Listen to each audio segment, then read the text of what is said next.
Happy Tuesday. This is the No Glitz, No Glamour, sometimes daily video from Bankster DFS.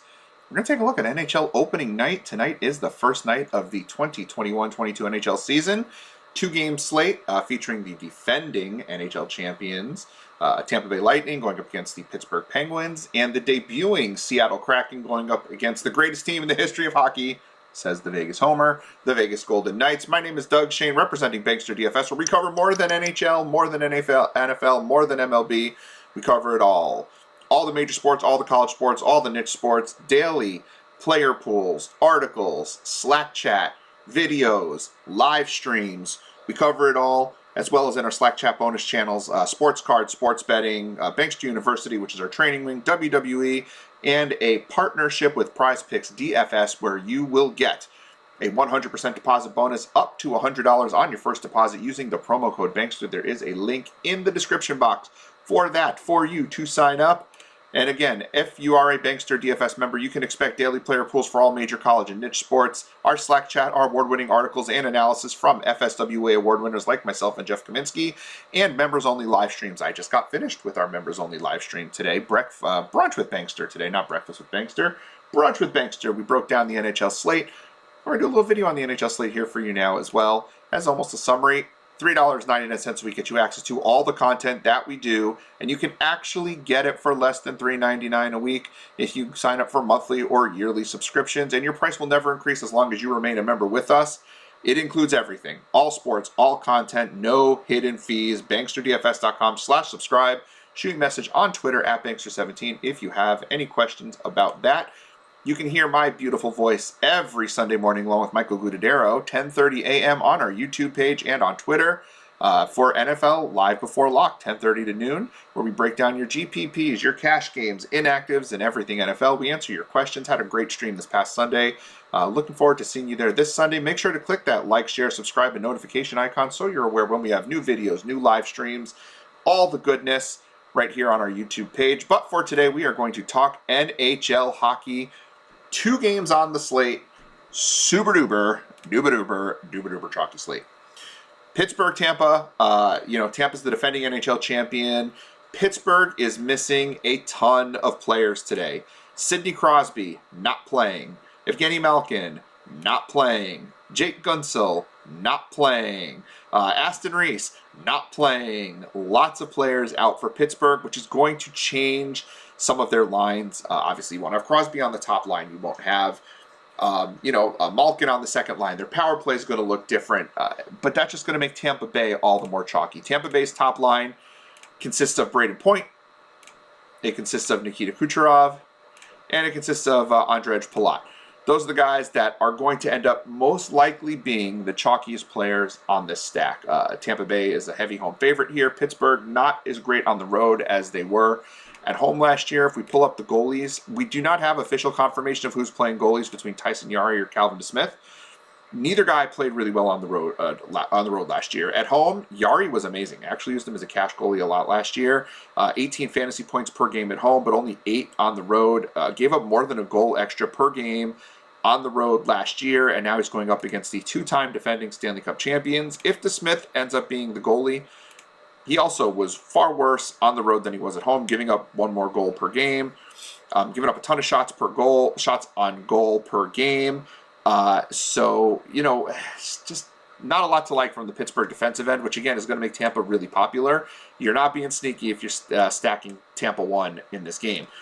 Tampa 2 could be a little less chalky let's clear this out. You've got Cirelli, and you're going to have Stamkos. Stamkos should be fairly popular. And you have Alex Killorn on there. And those guys mix up a little on the power play, so you can get a little sneaky by mixing and matching your power plays.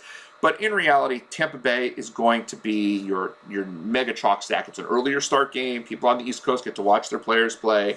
That's going to be where a lot of the roster percentage is going to go, is heading towards Tampa. If people don't stack Tampa, they're going to go right to Vegas. Why? Well, first of all, Vegas is one of the best offenses in the league, and that is not just the homer in me speaking. It's also the fact that they put up a ton of points from their top two lines and are a fairly shot-heavy team. Well, that did wane a little bit towards the end of last year. In the playoffs, they were pretty good offensively, but at the end of last year, they actually played a slower, more defensive game, and they weren't shooting as much. But people at the beginning of the year, you're going to get more casual players. There's no football. There's a little bit of baseball playoffs, no NBA yet. You're going to get casual players who are going to play players that they know. Who do they know? They know Max Pacioretty. They know Mark Stone. They're going to know Alex Pietrangelo. They might know Shea Theodore. They're not going to know the centers as much, but Stevenson plays top line for the Knights, and if you're going to get that correlation, you're going to want to roll Stevenson out with Stone and Pacioretty. But as you can see, just even looking at his points from the playoffs last year, he just doesn't do much for you. And to be priced up at $5,300 makes Stevenson, to me, not a great play. So I'm not completely in love with that Vegas one. They are in a good spot against Seattle, but let's not forget that Seattle has Philip Grubauer playing goalie for them. And Grubauer knows the Knights really well. Played him 13 times last year. Only gave up 2.5 goals per game. Had a number of really strong games against them. He was fine against them, and he's been really good. And he has a lot of familiarity with Vegas, and he's one of the better goalies in the league. Seattle got a real nice shot in the arm by having Grubauer come to the team, kind of like Vegas did when they got Marc-Andre Fleury when they were an expansion team, and Fleury really held the team down. He lifted the team up, but he was like the guy who held it down, and that's what Seattle's going to have to do. Seattle's missing a lot of players in COVID protocol right now. Eunice Donskoy, COVID. Marcus Johansson, COVID. James McCann, COVID. Callie Yarncroc, COVID. So it's possible. Oh, and Oleksiak, COVID. There's a chance some of those guys come back and play in this game. We're going to have to check morning skate. I am recording this at 11:20 in the morning. Morning skate hasn't happened yet. So we're going to have to see kind of what the official lines look like and if some of these COVID players have passed protocols. But if they haven't, you're going to be looking at some random lines with Alex Wenberg going to the top line to play with Schwartz and Eberle. And you're going to have to see some other players moving up to other lines. I don't think Seattle's going to be very popular today.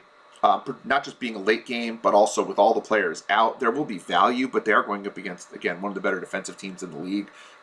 Maybe the best defensive team in the league in Vegas. And so I think there's going to be some contrarian upside to playing Seattle, but I don't think it's as crazy upside as you think it might be, because I think there's other ways that we can attack this slate and have that upside. The other chalky slate is if you're not playing Tampa 1 and you're not playing Vegas 1, I do think Vegas 2 is going to be the team, the line that people are going to look at with Marchessault, Smith, and William Karlsson.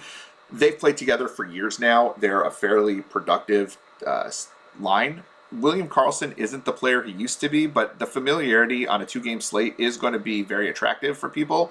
Not just the familiarity in the names that the general public know, but the familiarity that the three forwards have with each other, having played together for so long. And they've been a productive team. Team's gone to the playoffs every year in existence, and they've been one of the better scoring teams. And so it's a familiarity that's pretty safe on a 2-game slate, which I think will make them chalky.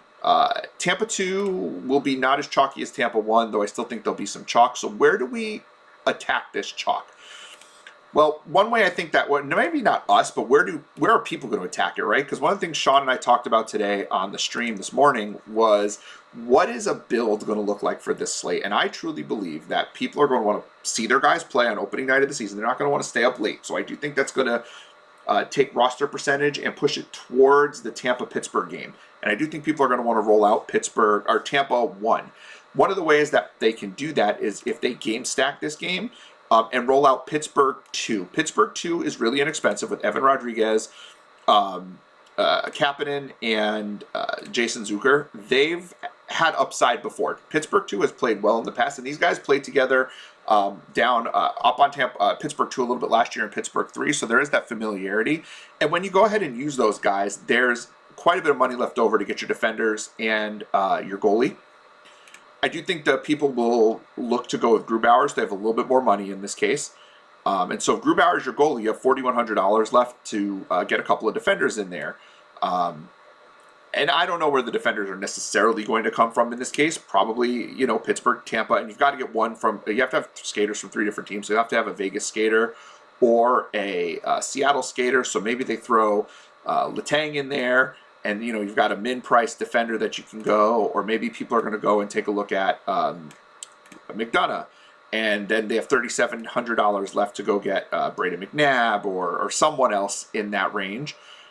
I think this is going to be a fairly chalky build. If you wanted to go with, people wanted to go ahead and go with Leonard in this spot, who should be a really chalky goalie. Now you're looking at, you need a couple defenders in the $3,500 range. Sergachev and Braden McNabb make a lot of sense in this case. Eric Cernak and McNabb make a lot of sense in this case as well.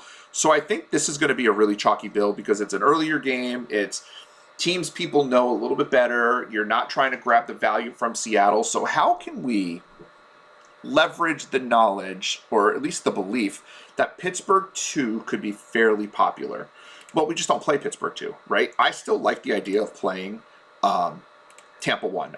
They're in a really good position in this game. I don't like the way Pittsburgh's goalies play on the road. I do want to get exposure to that Tampa 1 line, but because they're so uber chalky, I need to find a way to pivot off the chalk, and I don't want to do so with what I think will be a fairly chalky build, which is game stacking with Pittsburgh. So I'm going to go back to Vegas. I don't love the idea of running Seattle out there. I do think there's some potential. I do like that top line for Seattle, but they are pretty expensive, and they actually don't fit with this this build right here. If you run Wenberg, McCann's out. Wenberg, Schwartz, and Eberle, you're not really going to have a lot of money to do whatever else you want with your team, because then you're probably running either Vasilevsky or Grubauer out there. You run Grubauer, let's say.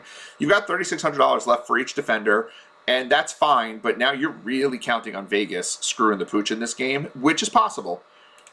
And I think people might enjoy the idea of running out a top line that they can stack, so there could be some roster percentage there, but I'm going in a different direction. I'm going with Vegas 3. Vegas third line actually is looking quite good. First of all, you've got Nolan Patrick coming over from Philadelphia. He's been, he's been pretty good. You don't see it here, but he's had games where, he's put up big scores and he takes some shots and he's an aggressive offensive player. And Vegas went out and grabbed him in the offseason, and they put him right in that third line with Alex Tuch being injured, and they got rid of Belmar, and so you've got that opening there, and that Vegas third line has always been kind of aggressive, and it's been productive, and so I think throwing Patrick in there makes a lot of sense. If Jenny Dadonov was signed away from in the offseason and from Ottawa, and he's played for Florida before and has been a really productive frontline winger. Not so much last year, but again, Vegas tends to take wingers like this and turn them into productive players. And again, they went out and got this guy. They wanted him on their team, and they stuck him right in that third line with with Patrick. And I don't think they're going to be very popular because people are going to want to look at a top line from Seattle or a second line from Pittsburgh. That leaves just nobody wanting to play a third line from Vegas. But Vegas' third line is better than a number of teams' second lines, and they're surely better than most teams' third lines. And then you've got Krebs coming in there, who's a rookie, Peyton Krebs. Did not play much last year, just got a little bit of ice time with a late season call-up. But he is a well-thought-of rookie. A lot of upside. He's listed as a center, so now you have to run two centers out there, even though he's going to play wing, which is going to probably pull people off the idea of playing him. But at min price, it's absolutely worth the shot. Lining up next to Patrick and Dadonov, going up against, I get it that Grubauer is good, but 3 of the 4 goalies on the slate are really good with Grubauer and Leonard and Vasilevsky. So we're already attacking Yari or DeSmith. So we've still got to attack one of them, and I'll attack the guy who's playing on an expansion team. Because Seattle, I think, is going to be more of a traditional expansion team, not a Vegas expansion team who just rolls off 8 wins to start their existence. Doing this, we're now allowed to go and get Vasilevsky in net because we're not going to have enough money if we want to line this team up properly to go get Robin Leonard, which I'm okay with. I don't love Leonard. Vasilevsky's the best goalie on the slate, and Pittsburgh missing Crosby and Gunsel and Malkin makes them a little bit easier to attack from a goalie standpoint, so I don't mind running Vasilevsky and his very chalkiness out there because Leonard's going to be equally as chalky. So that leaves us with a couple of defender spots left. Alex Pietrangelo actually is going to be playing quite a bit with Patrick and Dadonov and Krebs because that is their second power play line for Vegas. They're going to run those 3 guys out there, and Pietrangelo doesn't play on the top power play line. He plays on the second power play line. Shea Theodore runs on the first power play line, which I don't think people know.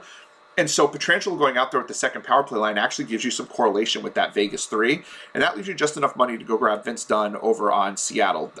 And Vince Dunn is a really interesting guy. When he played for St. Louis, he was a guy who excelled on the power play. He was an aggressive defender on the blue line, and he's priced in a way that at $4,900, you only have to spend an extra $700 to get Mark Giordano, who is a far bigger name and clearly more productive and definitely more of an offensive guy, but still, Vince Dunn is better than people think, and he's not so far away from Giordano, right? There's a reason Giordano was left out into the expansion pool. And so, he's on the downside of his career, and Dunn is a younger guy, and again, very offensively minded. And I do think Adam Larson will carry a higher roster percentage as a guy who's known for his high level of blocked shots. There's a really good chance he does get the block shot bonus in this game, because you don't need a lot to get there, right? You think we need 3 block shots to get the bonus. And so Larson has a real good shot to get there against a fairly aggressive Vegas team, but he's not going to give you much from an offensive standpoint. Only 12 points last year, 4 goals, 8 assists. And Vince Dunn is just better than that. He had 20 points.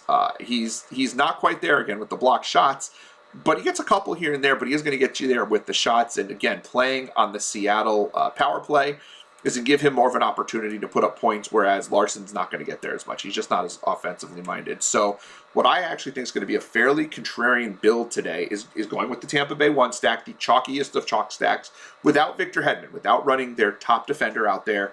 And then you go and run Vegas 3, who I just think their combined roster percentage, Sean brought this up today on the live stream, he thinks it'll be under 10% for Patrick, Dadonov, and Krebs, forgetting Pietrangelo, who I think will be fairly chalky, but they're not going to run him out with Vegas 3, the people who use Pietrangelo.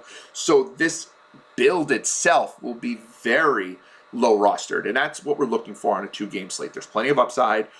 Vegas 3 just needs a goal with a couple of assists and a little bit of offensive aggression if your defenders can come through and do what they need to do. And then Tampa 1, everyone's going to have them, and if they do, again, if they put up the kind of points Tampa 1 can be expected to put up, you're going to be in a really good shot to play aggressively and have a chance to move up a leaderboard in a GPP. And that's how I'm going to play. I'm going to enter this into $12 single entry tonight, and I'm going to take my shot at this because I love the way the build works. And again, I do think the later game, outside of the major names for Vegas, we'll see a lower roster percentage because people want to see their players play in the early game. And I think a Pittsburgh-Tampa game stack will be very chalky. And I don't see Vegas 3 being any less upside than Pittsburgh 2 because Vegas 3 is going up against the expansion roster, and Pittsburgh 2 is going up one of the best goalies in the league.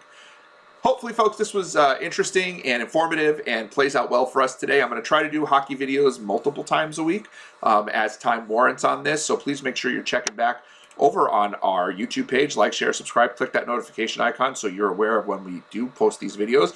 We do football videos too fairly regularly, and of course we've got the weekly live stream for everybody over on our YouTube page for football, and daily live streams for members over on our Facebook page, and it's all $3.99 per week. BanksterDFS.com/subscribe. You get it all: the player pools, the articles, the Slack chat, the private members-only live streams. You get it all. $3.99 per week. Questions, hit me up on Twitter at Bankster17. My name has been and will continue to be Doug Shane. Thank you for taking the time to spend your Tuesday with me. Enjoy your NHL opening night. We will be back hopefully tomorrow with an NFL and NHL video. Have a great evening. Thank you for coming. BanksterDFS.com.